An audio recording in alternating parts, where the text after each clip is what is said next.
মামার সাথে আমার কোনো পার্সোনালি কোনো ঝগড়া নাই, কোনো গ্যাঞ্জাম নাই। ওই দিন একটা মিস আন্ডারস্ট্যান্ডিং হয়েছে। মামা হয়তো আমার মাথা অনেক গরম ছিল, আমিও আমার গিফটটা রিসিভ করে নাই, সেই জন্য আমিও একটু গরম হয়েছি, এতটুকুই। আর মামার সাথে আজকে সকালবেলায় তো আমার দেখা হয়েছে, আর মামা আমাকে বলছে যে আপনি আসবেন, আসেন। আমার কেউর লগে কোনো রাগ নাই। আমার কথা কিছু কিছু মানুষ নাটক করে, এর পরে আমি মনে করেন উল্টা পাল্টা কই। আর নাইলে ওনারা তো আমার জ্বালায় না, আমার আরো ব্যবসা হয়। আমি কি লিগে ওনাদেরকে দিয়ে আর বলবো?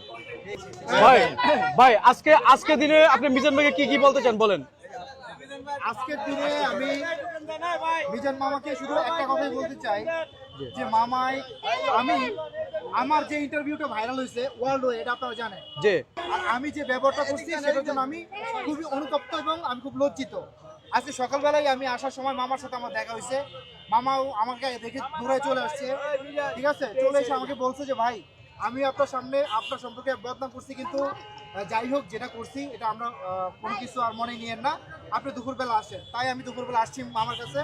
আচ্ছা ভাইয়া, আরেকটা জিনিস হচ্ছে যে আপনি বলছিলেন যে 1 মাসের ভিতরে দোকান টিকবে না, কিন্তু এখন তো মামার কাছে আসছেন, এখন দোকান সম্বন্ধে আপনি কি বলতে চান? আমি আমার প্রত্যেকটা আমার পেজে এবং টিকটকে আমি বলেছি যে আমি মিজান মামার বদনাম কোথাও করিনি। মিজান মামার রান্না খুবই সুন্দর, আপনারা যাবেন, খাবেন, দেখবেন, আমি কারো ক্ষতি করবো না। মিজান মামার ভবিষ্যৎ সম্বন্ধে বলেন আপনি একটু। আমি ভবিষ্যৎ সম্বন্ধে এতটুকু বলতে পারি, ওনার রান্নার যে কোয়ালিটি, হ্যাঁ। আমি চাই যে মামা অনেক দূর এগিয়ে যাক, আমরা মামার পিছনে আছি। এখন কি মামার দোকানকে যুগ যুগ আমরা চাই? যুগ যুগ জানি না কতদিন থাকবে, তবে যতদিন থাকে ততদিন যেন ভালোবাসার সাথে থাকে। থ্যাংক ইউ ভাইয়া, থ্যাংক ইউ।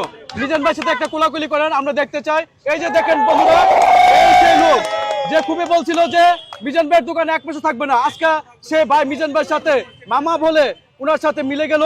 এটাই সম্মান, এটাই ভালোবাসা। খাওয়ার জন্য একটা কার্ডও দিয়েছে। থ্যাংক ইউ, এটাই হচ্ছে মিজান ভাইয়ের ভালোবাসা।